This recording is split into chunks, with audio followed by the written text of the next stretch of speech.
Balance shell electron pair repulsion theory की।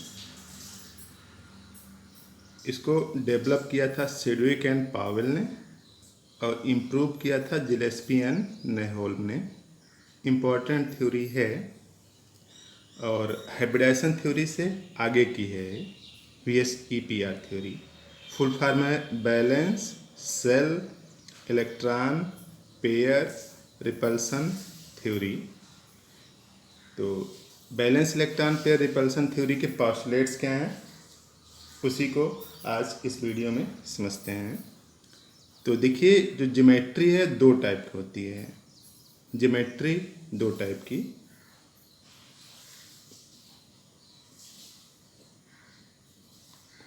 एक है रेगुलर ज्योमेट्री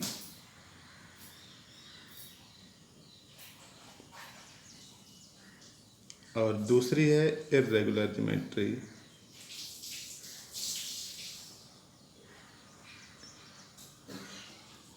एक रेगुलर ज्योमेट्री और दूसरा इर्रेगुलर ज्योमेट्री। रेगुलर ज्योमेट्री वो है जिसमें कि जो सेंट्रल एटम है, central atom do not have lone pair. Central atom के पास लोन पेयर नहीं होगा। और irregular geometry, central atom contain lone pair. Central atom के पास क्या होगा? लोन पेयर होगा। और रेगुलर ज्योमेट्री होगा जिसमें सेंट्रल एटम के पास लोन पेयर नहीं होगा। इसको यूं समझ लीजिए कि जैसे ACH4 है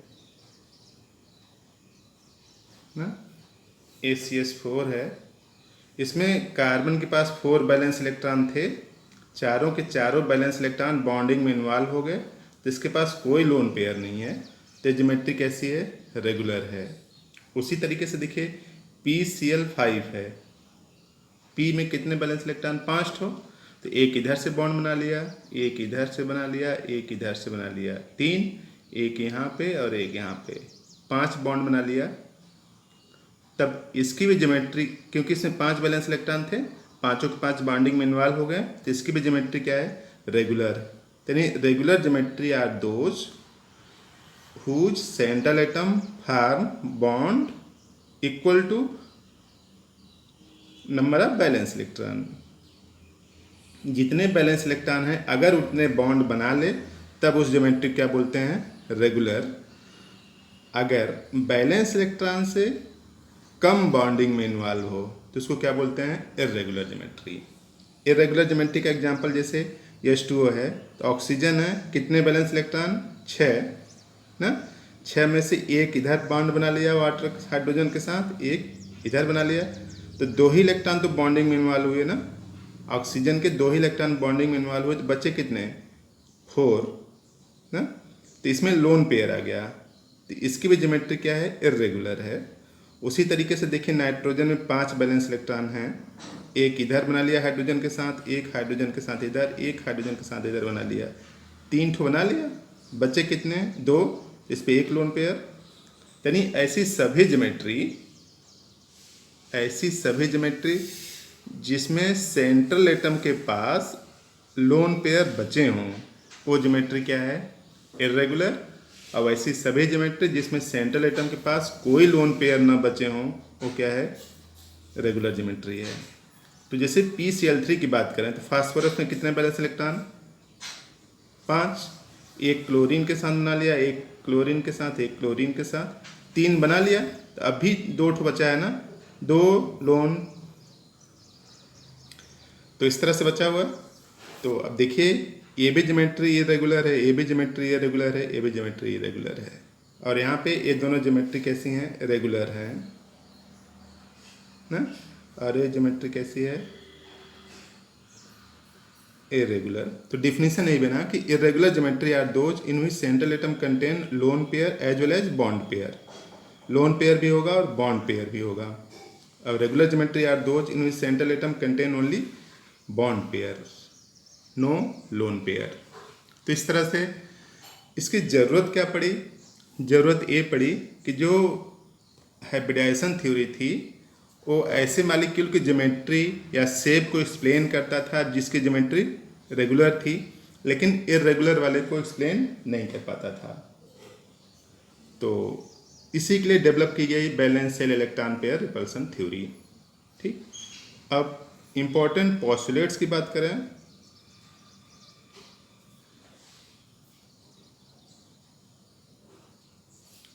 इम्पोर्टेंट पोस्टुलेट्स की अगर बात करें तो पहला पॉइंट इस तरह से है, geometry of molecule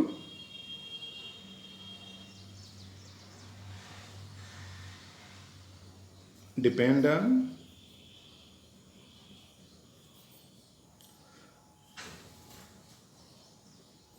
lone pair plus bond pair. Lone pair और बॉन्ड पेयर दोनों पर डिपेंड करती है। जैसे मॉलिक्यूल है ना, नाइट्रोजन में 5 बैलेंस इलेक्ट्रॉन थे, एक इधर है तो एक बॉन्ड 2 इलेक्ट्रॉन से बनता है, यहाँ भी 2 इलेक्ट्रॉन होंगे ऐसे ऐसे, यहाँ भी 2 इलेक्ट्रॉन होंगे ऐसे ऐसे। ठीक, तो ये जो है बॉन्ड पेयर है, यानी एक पेयर ए बॉन्ड का है, एक पेयर ए बॉन्ड का है, एक पेयर ए बॉन्ड का है, और ये क्या है, एक पेयर लोन पेयर है। उसी तरीके से यहाँ भी देखिए ऐसे 2 ये सब बॉन्ड पेयर है और ये क्या है, लोन पेयर है, इस तरह से। So geometry of molecule depend on bond pair as well as lone pair, दोनों पर डिपेंड करती है।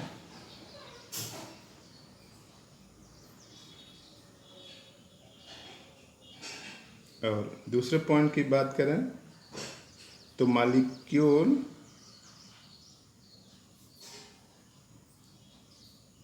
in which central atom have only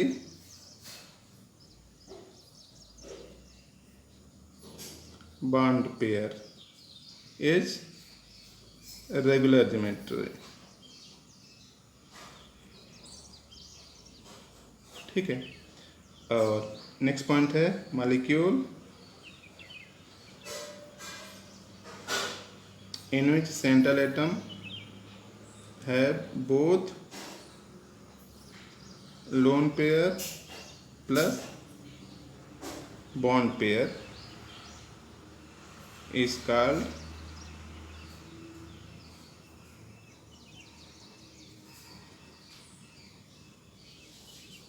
irregular geometry ना। तो इस तरह से ज्योमेट्री 2 टाइप के हैं, एक रेगुलर ज्योमेट्री या दूसरा irregular geometry.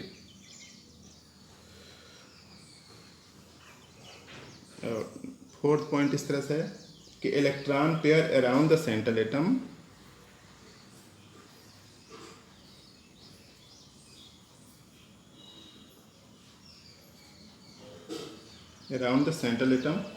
in a molecule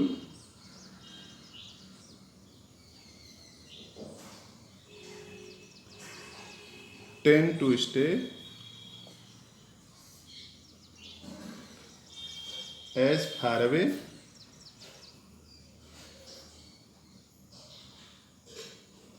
for each other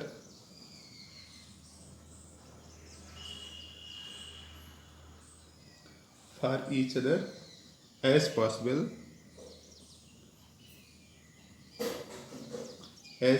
to minimize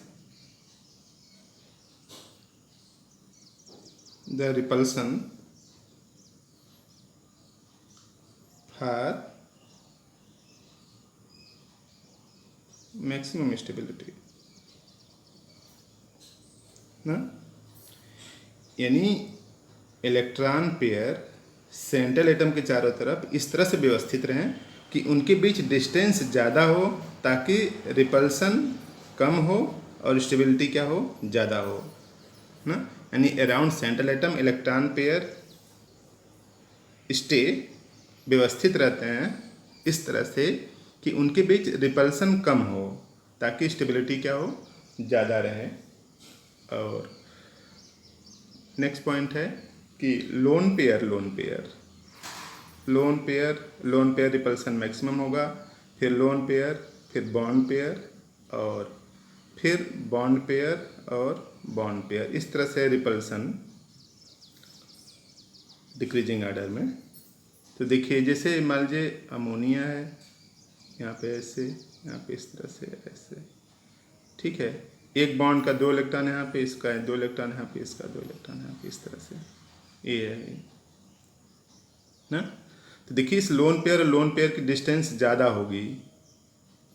sir ये बॉन्ड पेयर है, इस बॉन्ड पेयर और बॉन्ड पेयर की डिस्टेंस क्या है, ज़्यादा है, तो इनके बीच जो रिपल्सन है वो क्या होगा, कम होगा ना। और जैसे वाटर का मॉलिक्यूल है, देख लीजिए ये वाटर का मॉलिक्यूल है,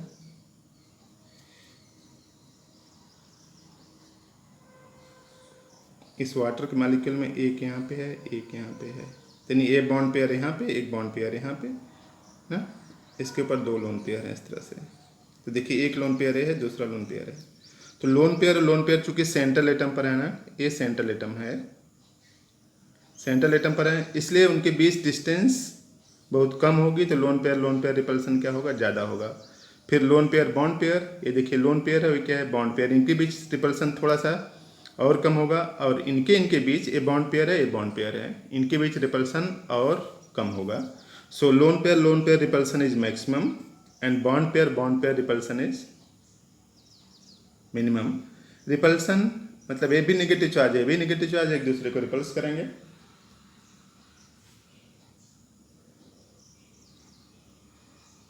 और नेक्स्ट पॉइंट है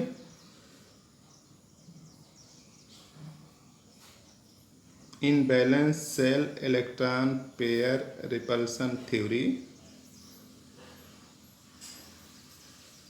मल्टीपल बॉन्ड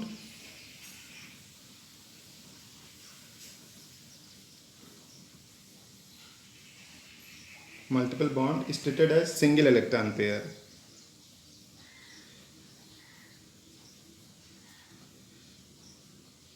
मल्टीपल बॉन्ड को क्या मानेंगे, सिंगल इलेक्ट्रॉन पेयर मानेंगे। इसका मतलब क्या हुआ कि जैसे HO फिर यहाँ पे OH है ना, AH2CO3 है, तो मल्टीपल बॉन्ड यहाँ पे डबल बॉन्ड है ना, तो इसको आप एक बॉन्ड मानेंगे ना। देखिए एक बॉन्ड यहाँ पे, एक बॉन्ड यहाँ पे, और इन दोनों को सिंगल बॉन्ड मानेंगे, तो टोटल कितने बॉन्ड, 3 सिग्मा बॉन्ड ना। और 3 सिग्मा बॉन्ड फॉर्मेशन कैसा होगा, sp2 होगा, और sp2 अगर है तो ज्योमेट्री कैसी होगी, ट्राइगोनल प्लानर होगी।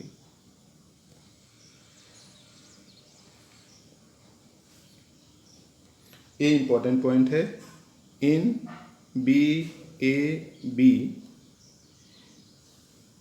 टाइप मॉलिक्यूल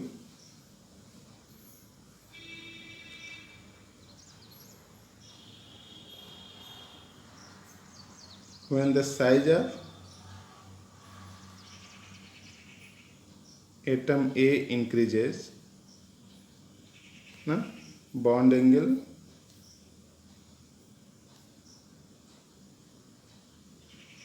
decreases ना।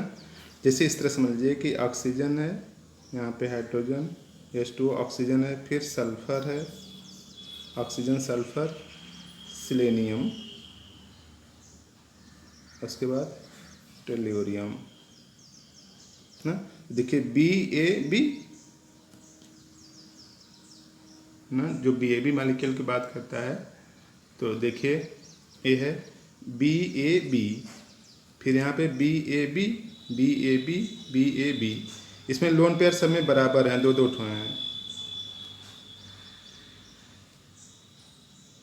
तो ये BAB टाइप का मॉलिक्यूल है। इन BAB type molecule when size of atom A increases, atom A है, इसमें ए, इसमें सिलेनियम है, इसमें टेल्यूरियम है, when size of atom A increases bond angle decreases, तो बॉन्ड एंगल डिक्रीज करेगा, ठीक है।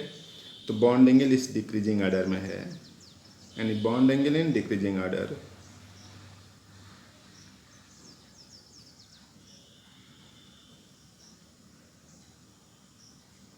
ठीक, बॉन्ड एंगल डिक्रीजिंग ऑर्डर में है। इसका जो बॉन्ड एंगल है वो है 104.5, ठीक है, और इसका बॉन्ड एंगल है 90.5। इस तरह से बॉन्ड एंगल डिक्रीज करता है। और उसके बाद 8वां पॉइंट भी इम्पोर्टेंट है, इन BAB type molecule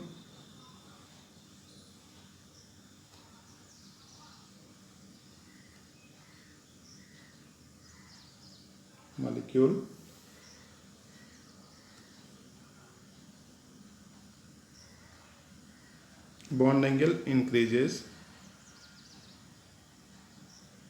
with increasing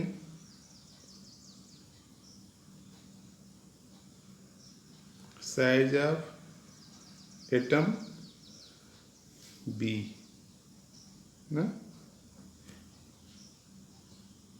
अब इसको इस तरह समझ लीजिए कि जैसे यहाँ पे फास्फोरस है, F है ना, PF3 है, एक lone pair, P Cl Cl Cl, यहाँ भी एक लोन पेयर, फिर P Br Br Br, इस तरह से, फिर P I I I, इस तरह से है ना। फिर से पढ़ते हैं, देखिए इन BAB टाइप मॉलिक्यूल, देखिए AF है, BAB BAB ना। उसी तरीके से देखिए ClPCl ClPCl BPB BPB, यानी ये BAB टाइप मॉलिक्यूल है। कह रहा है इन BAB type molecule bond angle increase करेगा, बॉन्ड एंगल इंक्रीज करेगा with increasing size of atom B। Atom B मतलब दूर वाला है, एटम B वाला दूर वाला है। तो साइज जब बढ़ेगी तो बॉन्ड एंगल क्या होगा, इंक्रीज करेगा, यानी बॉन्ड एंगल इस तरह से है। तो इन BAB type molecule atom B की साइज अगर बढ़ेगी, देखिए इसकी साइज अगर बढ़ेगी तो बॉन्ड एंगल बढ़ेगा ना। और अगर इसकी साइज बढ़ेगी, A की साइज अगर बढ़ेगी तो बॉन्ड एंगल क्या करेगा, डिक्रीज करेगा। ये सब कंपटीशन में आते हैं। तो इस तरह से ये ट्रेंड है ना। और बॉन्ड एंगल किस ऑर्डर में है, इंक्रीजिंग ऑर्डर में, bond angle in increasing order, ठीक है, बॉन्ड एंगल इंक्रीजिंग ऑर्डर में है। इस तरह से यह है valence shell electron pair repulsion theory और उसके पॉस्टुलेट्स। इसके जो पॉस्टुलेट्स हैं उससे रिलेटेड क्वेश्चन एग्जाम में आते हैं। तो इस वीडियो में बस इतना ही। Thank you.